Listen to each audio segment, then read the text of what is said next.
show that the circle circumscribe the triangle formed by tangents to parabola passes through the focus. Okay ये subjective problem है and I think मुझे लगता है ये as a property भी आप लोगों को मालूम होना चाहिए, काफी इंटरेस्टिंग है एंड इसे मैं शो करता हूँ, प्रूव करते हैं, लेकिन ये एज अ प्रॉपर्टी भी आपको ध्यान होना चाहिए। लेट मैंने क्या किया, Y square equals to 4x, मैंने जो स्टैंडर्ड पैराबोला है इसको मैंने कंसिडर कर रहा हूँ एंड इसके बारे में काफी कुछ मालूम ही होता है एंड नहीं मालूम है तो आप पहले देख सकते हैं, लाइक वो समझ सकते हैं। लेकिन अगर मैं इस पैराबोला पर जो स्टैंडर्ड पॉइंट होते हैं वो क्या होते हैं, 80 स्क्वायर कॉमा 280, तो मैंने 3 पॉइंट मान लिए, T1 and T2 and RT3 ये 3 पॉइंट मान लिए एंड ये स्टैंडर्ड पॉइंट्स हैं, तो ये आप मान सकते हैं। इसका मतलब क्या होगा, एक को मैं एक्सप्लेन करता हूँ क्या होगा, AT1 square coma 2AT1। Okay, यहाँ पर टेंजेंट की इक्वेशन, यहाँ पर टेंजेंट के इंटरसेक्शन पॉइंट एंड ये ऐसा पॉइंट है, वो भी काफी आसान सी बात होती है। अगर P और Q पर मैं टेंजेंट ड्रॉ करूंगा तो मेरे पास पॉइंट क्या आएगा, ये A T1 T2 आएगा and A T1 plus T2 आएगा, ये स्टैंडर्ड है और जिनको नहीं मालूम है वो समझ सकते हैं। जो कंसेप्ट में मैंने आपको बताया है उसकी हेल्प से आप देख सकते हैं। ओके, काफी आसान सी बात है। अगर Y square equals to 4ax में स्टैंडर्ड पैराबोला बन रहा हूँ तो एक पॉइंट ऐसा आएगा, point of intersection of tangent. एक क्या आएगा, A T2 T3 आएगा और A T2 प्लस T3 आएगा। ओके, एंड थर्ड जो पॉइंट आएगा A T3 T1 आएगा and A T1 plus T3 आएगा। ओके, एंड यहाँ जो प्रॉब्लम है वो ये स्टूडेंट सर्कमस्क्राइबिंग द ट्रायंगल, इन तीनों पॉइंट्स को लेट मैंने इसको A मान लिया, इसको B मान लिया और इसको C मान लिया और इनसे पास होने वाला जो सर्किल है वो मुझे शो करना है कि वो फोकस से भी पास होता है और ये पैराबोला के लिए फोकस क्या होता है, SA,0 होता है। ये मैंने शॉर्ट में एक रिव्यू एनालिसिस इस प्रॉब्लम का मैंने आपको दिया। ओके, तो नाउ फोकस हियर, कैसे अप्रोच किया जाए इसे, काफी तरीके हो सकते हैं। इन तीनों से पास होने वाला सर्किल निकालूं और उसको A,0 से सेटिस्फाई कराऊं, या फिर मैं ऐसे भी अप्रोच कर सकता हूं, ध्यान से देखना, मैं शॉर्टेस्ट अप्रोच है, ये 3 से पास होने वाला एक सर्किल जरूर होगा, ये A है, ये B है, ये C है और ये मेरे पास S है।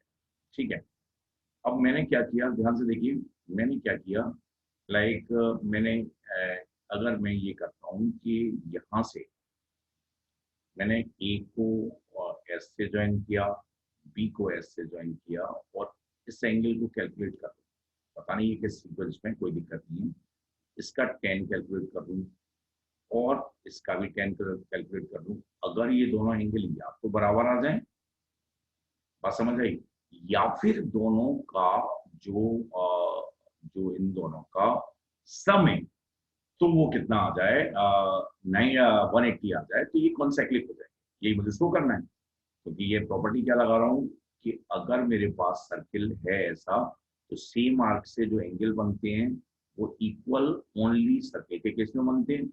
अगर ये ऐसे आ गए और अपोजिट आ गए तो उनका सम पाई आ जाएगा। इस अप्रोच से मैं मूव करता हूँ। ओके, तो मेरे पास इस लाइन की अगर मैं स्लोप की बात करूं तो ए मुझे मालूम है, AT1 T2 AT1 plus T2 और S भी मालूम है, A,0। ध्यान से देखना, मैं यही लिखूंगा इसका स्लोप, इस लाइन का स्लोप कितना होगा। काफी आसान है, टफ नहीं है। ध्यान से देखिए, y2 minus y1 upon x2 minus x1, तो A T1 plus T2 minus 0 upon A x2 T1 T2 minus A। ठीक है ना, तो जो M1 है मेरे पास, M1 कितना आ गया, ये M1 आ गया, तो M1 की ये वैल्यू ऐसी आ गई। और ध्यान से देखिए, और M2 इस लाइन का सिमेट्रिक है, A की जगह किसके कोऑर्डिनेट्स आ जाएंगे, B के कोऑर्डिनेट्स आ जाएंगे। तो ध्यान से देखिए, M1 मेरे पास कितना आया, M1 मेरे पास आया T1 plus T2 upon T1 plus T2 upon और T1 T2 माइनस 1। ओके, ये आ गया। M2 कितना आएगा, M2 आएगा मेरे पास, इसमें क्या आ जाएगा, ध्यान से देखना, M2 कितना आ जाएगा, M2 मेरे पास आ जाएगा, M2 कितना आएगा भाई, T2 plus T3 upon T2 plus T3 upon T2 T3 -1, ये आ गया। सही है, इसमें कोई भी दिक्कत नहीं है।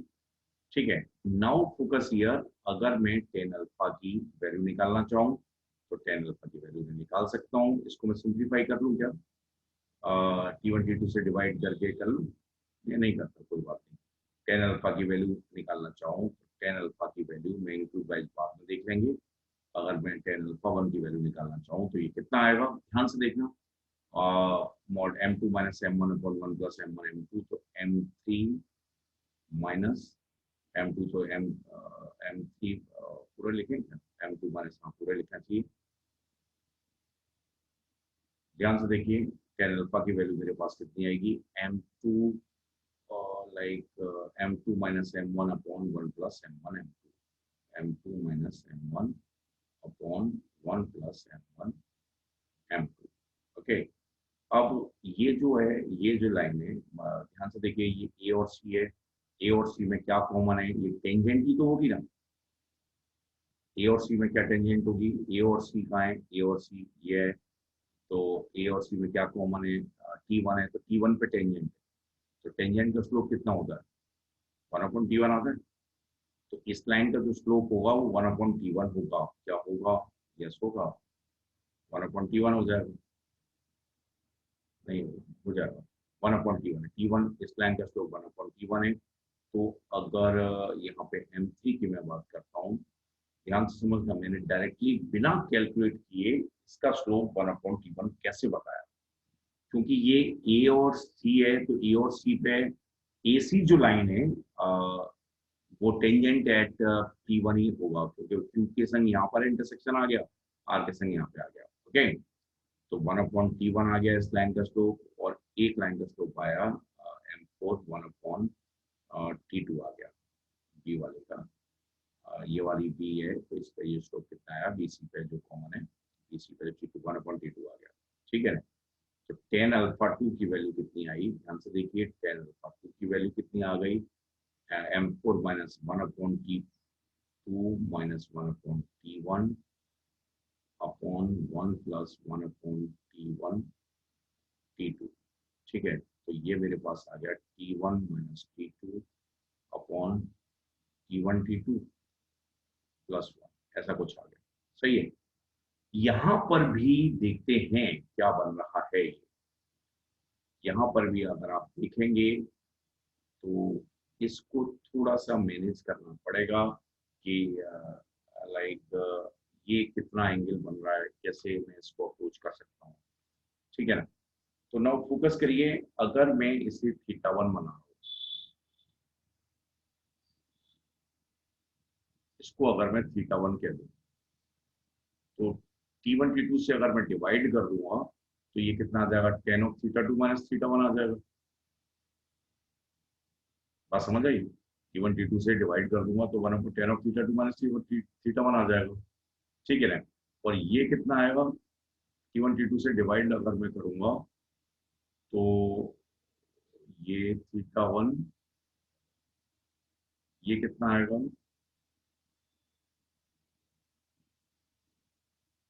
ये BC, ये मेरे पास टेंजेंट एट ए में क्या कॉमन है, ए और सी में क्या कॉमन है, ए और सी में T1, और बी और सी में क्या कॉमन है, T3 आएगा, वही है, T3 आएगा, T3 आएगा, यहाँ ध्यान से देखें, T3 आएगा, कोई दिक्कत नहीं। ठीक है ना, ये θ3 आएगा, और ये मेरे पास क्या आ जाएगा, M1 की वैल्यू क्या होगी, M1 की वैल्यू हो जाएगी tan θ1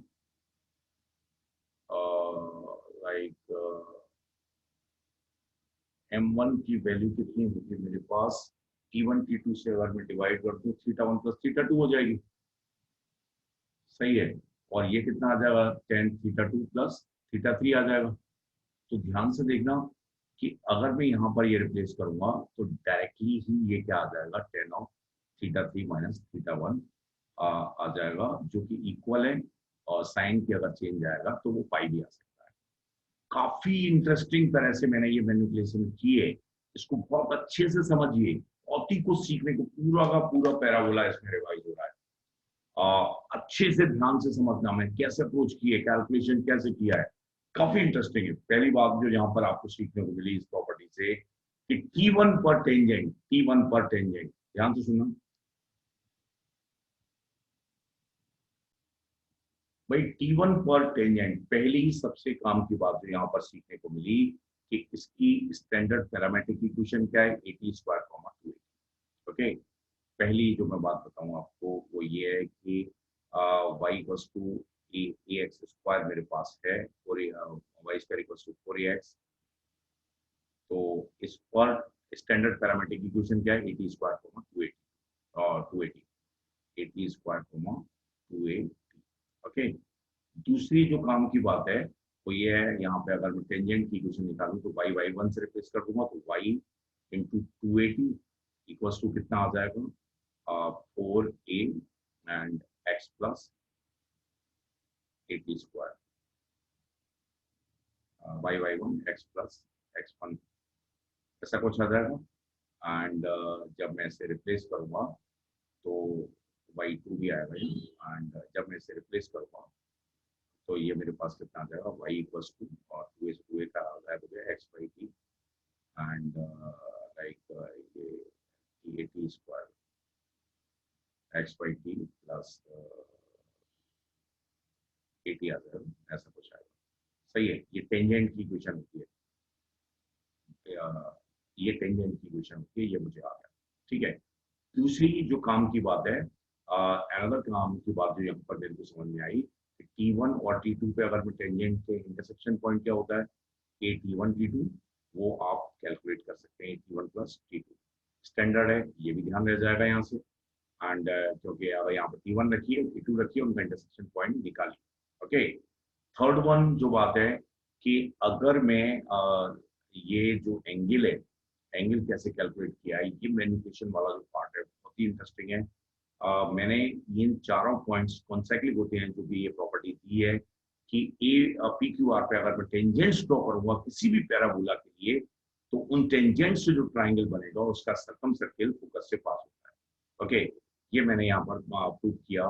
तो ये मैंने एंगल निकाल के किया, इसका स्लोप निकाला, सिमेट्री से इसका निकाल दिया, और फिर वहां से उनको कुछ एंगल नाम दे दिया, लाइक 1/T1। ये अगर दिक्कत आ रही है T1 T2 से डिवाइड कर, ठीक है ना, बात समझ आई। यहाँ से ये 10 लाइक अल्फा 2, ये एंगल अल्फा 2 मैंने कंसीडर किया। ओके, बात समझ आ गई। इस पार्ट में अगर दिक्कत है तो ध्यान से देखो, ये मैंने कैसे किया है, जैसे T1 plus T2 upon T1 T2 minus 1,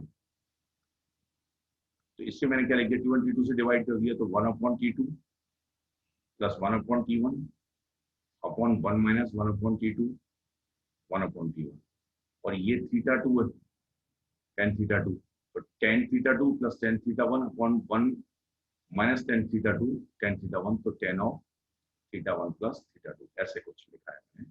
तो इससे क्या हुआ है ध्यान से समझिए, ये आ गया, एंड अगर ऐसे भी लिखा हो θ2 गायब हो गया, ये दोनों इक्वल आ गए, और सीक्वेंस जो मैंने माना है वो सेम मान लिया है।